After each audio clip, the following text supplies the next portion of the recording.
আসসালামু আলাইকুম। সংবাদে আপনাদের সবাইকে স্বাগত জানাচ্ছি। আমি ফিরোজ তোহা। শুরুতেই সংবাদ শিরোনাম। বাংলাদেশের সর্বশেষ গুরুত্বপূর্ণ আপডেট সংবাদে আপনাকে স্বাগত। শুরুতেই সংবাদ শিরোনাম, পরে বিস্তারিত।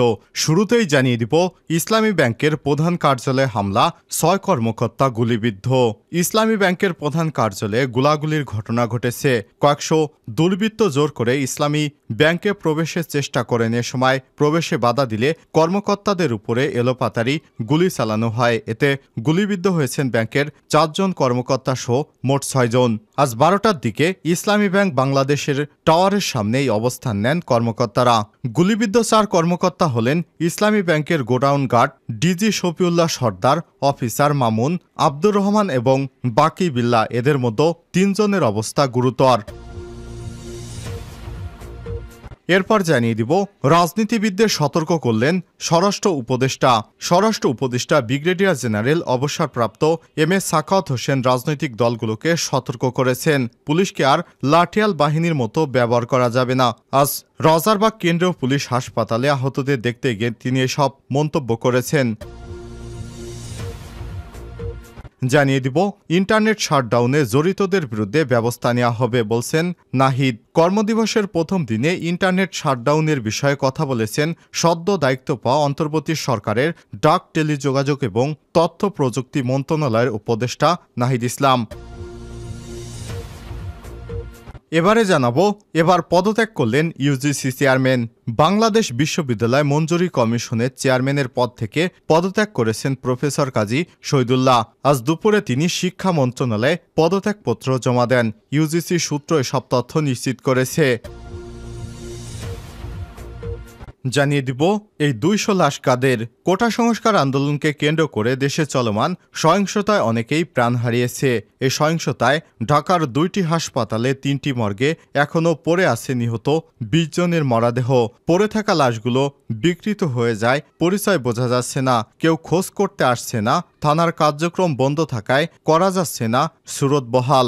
লাশগুলো পচে ফুলে দুর্গন্ধ ছড়াচ্ছে।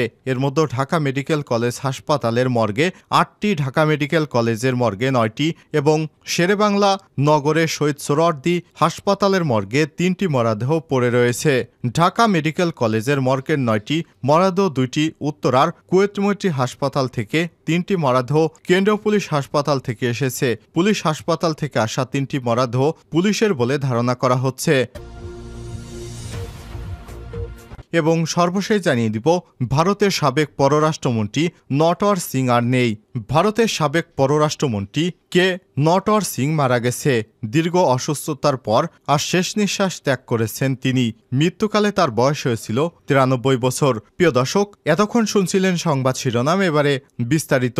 তবে তার আগে বন্ধুরা, কমেন্ট করে জানিয়ে দিন আপনি বিশ্বের কোন দেশ থেকে আমাদের সংবাদটি দেখছেন। আর এই চ্যানেলে আপনি নতুন হয়ে থাকলে সংবাদটি দেখতে দেখতে চ্যানেলটি সাবস্ক্রাইব করে রাখুন, যাতে করে বন্ধুরা আমাদের পরবর্তী লেটেস্ট আপডেট সংবাদগুলো সবার আগে আপনার কাছে পৌঁছে যায়। এই ভিডিওটিতে একটি লাইক দিন, বেল বাটনে প্রেস করে রাখুন, যাতে করে আমাদের আপডেট সংবাদগুলো আমরা পাবলিক করা মাত্র আপনারা দেখতে পারেন। এবারে বিস্তারিত।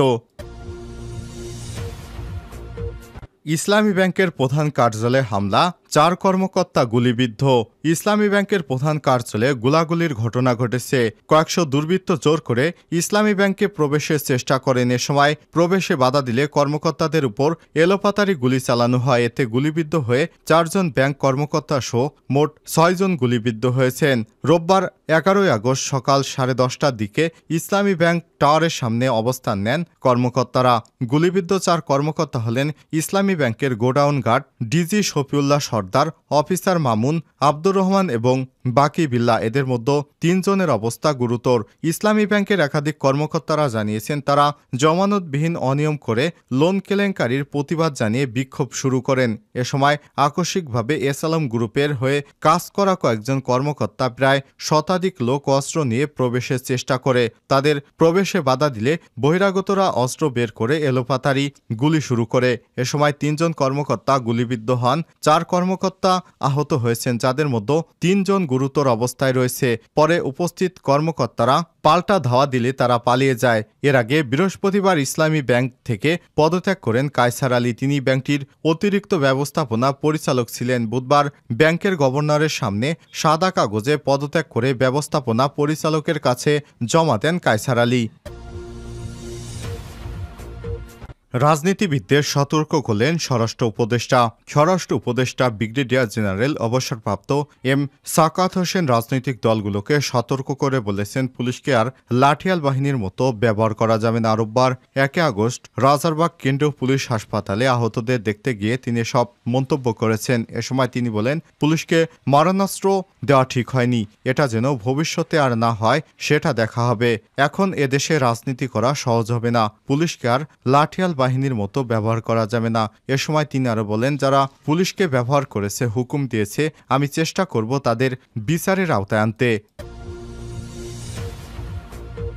ইন্টারনেট শাটডাউনে জড়িতদের বিরুদ্ধে ব্যবস্থা। নাহিদ কর্মদিবসের প্রথম দিনে ইন্টারনেট শাটডাউনের বিষয়ে কথা বলেছেন সদ্য দায়িত্ব পাওয়া অন্তর্বর্তী সরকারের ডাক, টেলিযোগাযোগ এবং তথ্য প্রযুক্তি মন্ত্রণালয়ের উপদেষ্টা নাহিদ ইসলাম।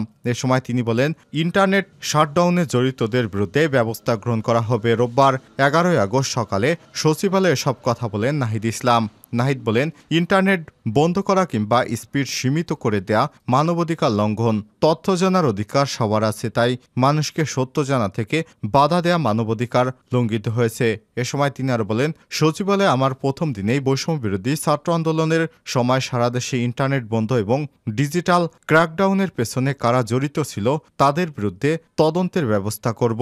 গত 5 আগস্ট প্রধানমন্ত্রীর পদ থেকে ইস্তফা দিয়ে দেশ ত্যাগ করে শেখ হাসিনা। এরপর 8 আগস্ট অন্তর্বর্তীকালীন সরকারের প্রধান উপদেষ্টা হিসেবে শপথ নেন নোবেল বিজয়ী অর্থনীতিবিদ ডক্টর মোহাম্মদ ইউনূস। পরে 13 উপদেষ্টাও শপথ নেন। এর মধ্যে বৈষম্য বিরোধী আন্দোলনের 2 জন সমন্বয়ক রয়েছেন। এবার পদত্যাগ করলেন ইউজিসি চেয়ারম্যান। বাংলাদেশ নির্বাচন মঞ্জুরি কমিশনের চেয়ারম্যানের পদ থেকে পদত্যাগ করেছেন প্রফেসর কাজী শহীদুল্লাহ। রোববার 11 আগস্ট সকালে তিনি শিক্ষা মন্ত্রণালয়ে তার পদত্যাগপত্র জমা দিয়েছেন। ইউজিসি সূত্রে সব তথ্য নিশ্চিত করেছে।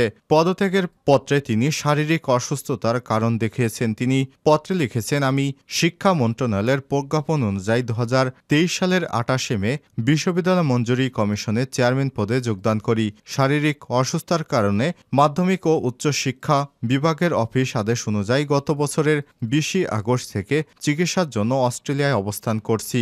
অস্ট্রেলিয়ার বিশেষজ্ঞ ডাক্তারের পরামর্শ এবং বর্তমানে শারীরিক অবস্থা বিবেচনায় কমিশনের চেয়ারম্যান পদের দায়িত্ব পালনে অপারগতা প্রকাশ করছি। শেখ হাসিনা সরকারের পতনের পর বিভিন্ন সেক্টরে পদত্যাগের হিড়িক পড়েছে। প্রধান বিচারপতি এবং ঢাকা বিশ্ববিদ্যালয়ের ভিসি সহ অনেকেই ইতিমধ্যে পদত্যাগ করেছেন। এই 20 লাশ কাদের? কোটা সংস্কার আন্দোলনকে কেন্দ্র করে দেশে চলমান সহিংসতায় অনেক প্রাণ হারিয়েছে। এই সহিংসতায় ঢাকার 2টি হাসপাতালে 3টি মর্গে এখনও পড়ে আছে অন্তত 20 জনের মরদেহ। পড়ে থাকা লাশগুলো বিকৃত চেহারা হওয়ার কারণে বোঝা যাচ্ছে না আসলে লাশগুলো কাদের। তবে লাশগুলো পচে ফুলে দুর্গন্ধ ছড়াচ্ছে।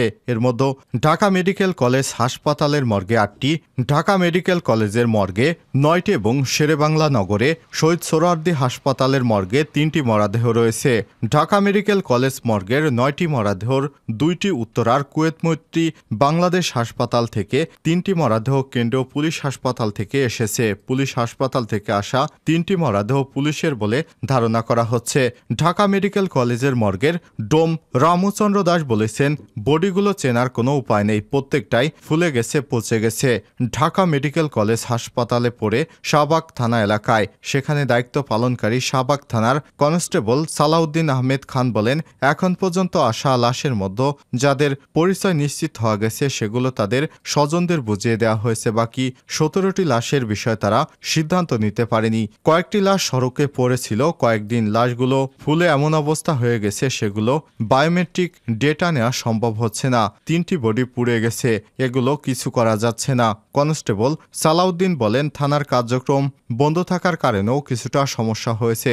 শনাক্ত না হওয়া মরদেহগুলো সৎকারের জন্য আঞ্জুমান মফিদুল ইসলাম এর দেয়ার পক্ষে তিনি।